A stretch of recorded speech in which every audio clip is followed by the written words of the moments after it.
A Framework for Understanding Poverty, A Cognitive Approach by Dr. Ruby K. Payne.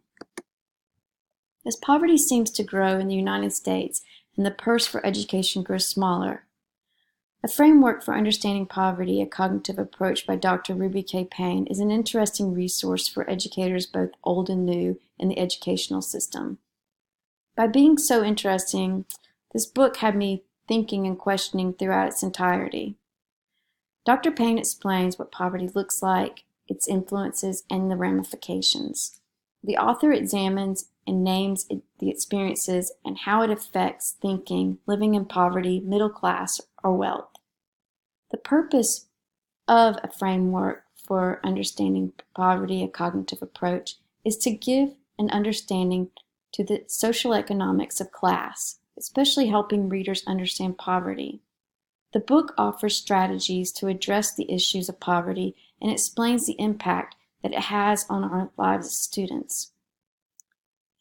At the onset of the book, the reader is reminded that all beginning learning is done in a situated learning environment, which has relationships, context, task, and language.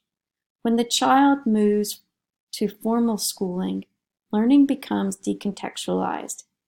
The relationships and context are taken away. The child no longer reasons with stories, but rules and must act on symbols, not situations. Dr. Payne focuses on how schools, teachers can be an important part in influencing students out of poverty. Dr. Payne's list on what schools can do to increase achievement for under-resourced students are: 1. To build relationships of mutual respect. 2. Teach students hidden rules of school. 3. Analyze students' resources. Make interventions based on students' access to resources. 4.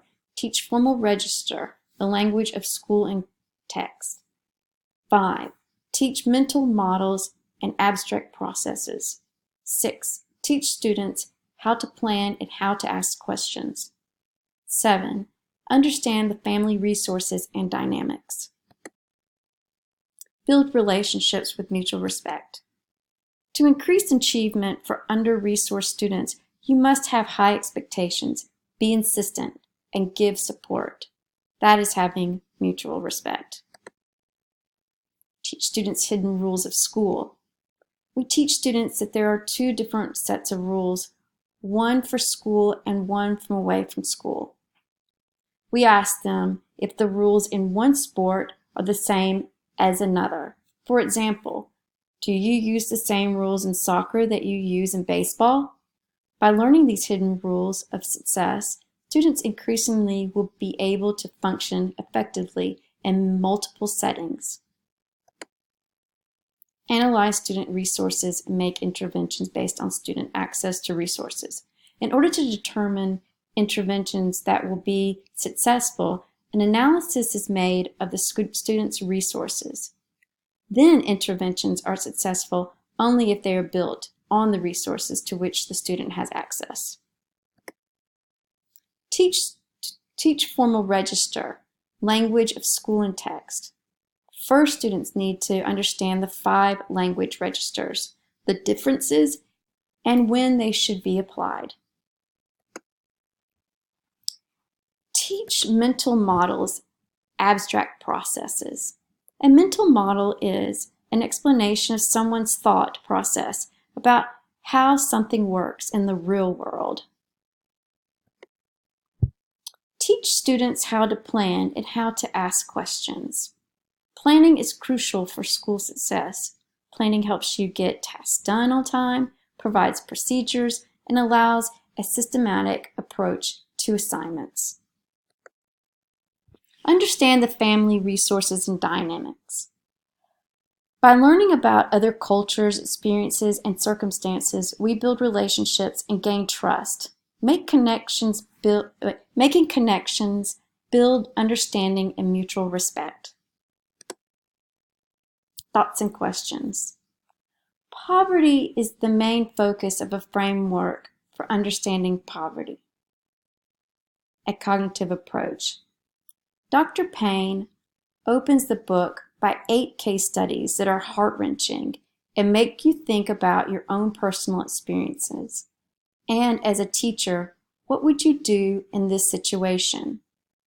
A pivot in the book happens at chapter 3, Hidden Rules Among Classes. The graphs on mental model at hidden rules among classes and quizzes on could you survive seemed to be stereotypes. Could you imagine sharing this text with your students and parents? Dividing people into classes seemed counterintuitive when we should be making connections and not divisions. If any of these graphs gives you an aha moment, then it's like saying, oh, this is why they are like that. A Framework for Understanding Poverty, a Cognitive Approach, is an insightful book and raises awareness on important, real issues of poverty and the current climate of more than half of the public classrooms.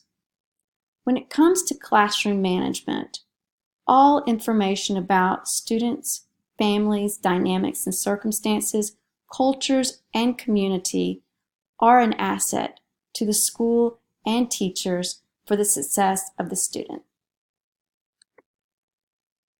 More thoughts and questions. I never once thought about how school and the workforce uses middle-class white language and the discourse in how one must talk. This was a moment of the book that I started to deeply think about and question. Is this something obvious that I have been unaware of because I'm white? The texts that I read, magazines, Apple News, textbooks, and other books, unless it's a genre book using a certain dialect for a character, is written in the white middle class code? Maybe every language seems foreign when you're not surrounded by others that speak like you. Conclusion. Before we can implement rules and procedures to our class, by reading A Framework for Understanding Poverty, a Cognitive Approach, we learn to work towards reaching an imperative level of understanding.